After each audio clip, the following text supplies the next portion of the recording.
So here we're going to unlock the vault and get the private keys. So you're going to go to emblem.finance and click on My Vaults. And then you're going to click on the tab Curated, and where it says Unclaimed, look for the vault under OXBT or ORDI.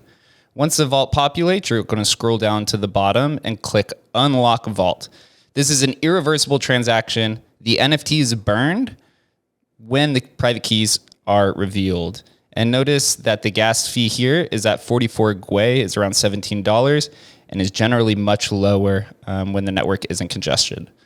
Once the vault is unlocked, the NFT is burned. You can see the owner address shows the null address. You click on Get Keys.